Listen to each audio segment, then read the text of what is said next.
Thank you very much, Mabote. Yes, Sports Minister Zizi Kodwa is said to be giving an update on what government is doing to ensure that they comply with the 2021 World Anti-Doping Code.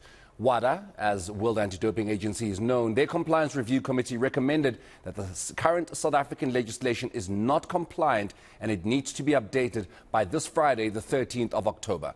Now, if South Africa failed to comply, there are huge risks. Here are some of them. The Springboks run the risk of not playing under the national flag in their Rugby World Cup quarterfinal encounter against France on Sunday. Not just that, they will not be able to sing the national anthem either. The same fate could also happen to the Proteas men's team, who are facing the Netherlands in the Cricket World Cup encounter on Tuesday in India. Right, we go live to ENCA's sports reporter Justin Ford to set the scene for us on how the South African government actually plans to avoid embarrassment on a global stage. Justin, a very good morning to you. There are a number of questions that our minister is set to be fielding today. We can only but hope that he, essentially answers them before you guys throw those questions to him. But one of the most important ones that you and I and our editor Vatango Bedu were actually talking about off air is, why has it taken so long for South Africa to deal with this? Because this code had actually been effective January 2021. I mean, what can we possibly expect the minister to say? Yeah, good morning, Maureen, and I think that is the big question as to what will the next steps be. We have to bear in mind that this deadline set by WADA is in actual fact by the 14th of October, and should South Africa not comply, they will be, like you said, bearing the brunt of those circumstances, those consequences rather, that you mentioned earlier. So at present, I think at best, all they can do, however, is ask for an extension.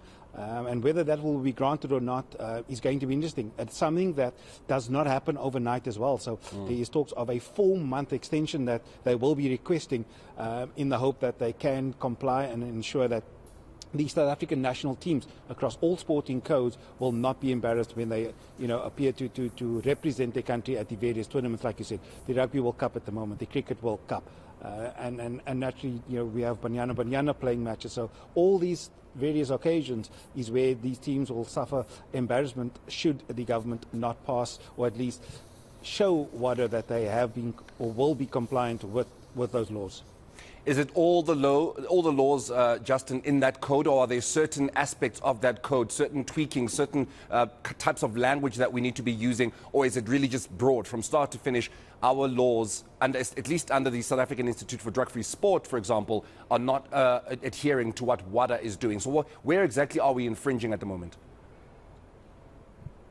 I think it is exactly that, whereby WADA has set out a set of regulations to all sporting bodies across the world, and South Africa is not compliant, and they would need to be so, as I mentioned, by the 14th of October, or should they get that extension. So I think that on the whole, there's nothing specific that we are leaving out. There are a few other countries as well, Bermuda being mentioned as well, that also have affected the same fate. But however, we as South Africa, we need to do our bit, and yes, we're hoping that the sports minister can come out with some action plan that will make the players, representing their countries, feel a lot more at ease, and that they will not be embarrassed by instances whereby government has not played its part to ensure that South Africa is compliant with world regulations. South Africa has a constitution, Justin. We're not being led by a dictator here, so there needs to be certain discussions that need to be had for everybody in Parliament. And by everybody, I'm talking all the parties that are represented in Parliament, to agree to what it is the government, particularly Minister Zizi Kodwa, puts on the table. And you're saying the deadline is the 14th of October. And if he's only addressing the media today to tell us what exactly he's going to do, then that kind of tells us that he has not perhaps had the discussion with all of Parliament. Are we getting the same kind of, is everybody in Parliament singing the same tune, or do we have the likes of the DA and the EFF and them also coming forward and saying that, I'm not happy with this, I'm not happy with that, you need to get back to the drawing table? This is the unfortunate matter when it comes to politics, Morena, and we often say that politics and sport should not mix, but it does, and we have to accept that. And it is with that in mind that the DA have in actual fact announced that they will take this upon themselves. And in order for them to do that, the bill needs to be passed in Parliament, and so they will lodge a private member's bill something that takes a while. It doesn't happen overnight, as I mentioned earlier. They have, however, done a few, this year already, and it has not been successful. So now we have that political yo-yoing between the ANC and the DA as the official opposition in the country, playing that, they seem to be doing something, whereas claiming that the ANC led government is not doing anything. So it's with that being said that I will hopefully get to speak to the DA spokesperson, Solly Malatsi, a bit later on, just to get his sense of what the minister would say to us briefly just, at midday today. And hopefully there is a consensus, like you said, which we need to be singing off the same hymn book. This is something that affects all South Africans, all sportsmen and women across the country. So it's time for them to stand together and not want to, put the blame on the other one. And I think that is the big question right now as to whether, the minister can answer what needs to happen and what will happen moving forward.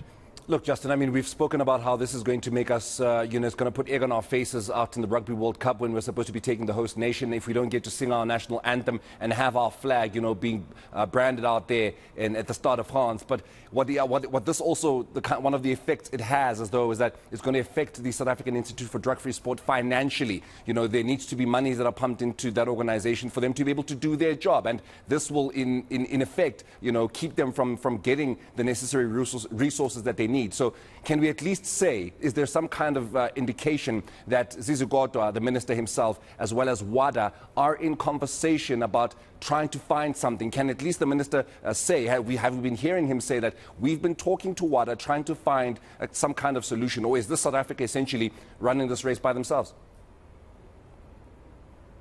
I have seen communication whereby the minister has claimed to have reached out directly to WADA to reach some form of agreement, and we'll wait for confirmation of that in today's briefing. But furthermore to what you had said, agreed, sides the South African organisation, they will be affected by this, no doubt. But then there is also the other side to it, Morena, whereby South Africa prides itself on hosting international events. The 2027 FIFA Women's World Cup, SAFA want to apply for those events. There are a few other events. The Cricket World Cup, I'm sure South African rugby would like to host the Rugby World Cup again. And it's all those ramifications that potentially face South Africa if they do not get this right and get it right done very quickly. Justin, I'm going to let you head on off to listen to what Minister Zizi Kodwa is going to be saying as he starts his briefing, hopefully right on time at 12 o'clock, to show the intent that this country has to avoid what is said to be an incredibly embarrassing situation should we not meet that deadline, and should WADA say to us, well, unfortunately, you are going to be losing certain rights. So I'm going to let you go, Justin. Thank you so much just for giving us some kind of headway, some light as to what exactly it is we can expect. That briefing that Minister Zizi Kodwa is going to be having in the presence of Justin, our media colleagues, as well as the rest of the world, is going to be happening, as we are hoping, from midday today. Just talking about what exactly it is the South African government at large is doing to ensure that the World Anti-Doping Agency does not take away, at the moment, the Springboks and the Proteas' abilities to take pride in their nation by showing their flag and singing their national anthem at the World Cup. But there are far more bigger and wider ramifications over the next couple of years if we do not get these ducks in the row. But that's where we leave it from the sports desk for now. Mabut. All right, thank you so much, Morena Mutupi, for, of course, that update. We'll, of course, anticipate what Minister Zizi Kodwa will have to say, Justin, for us being our eyes and ears on the ground with the very latest. ENC sports anchor, Morena Mutupi.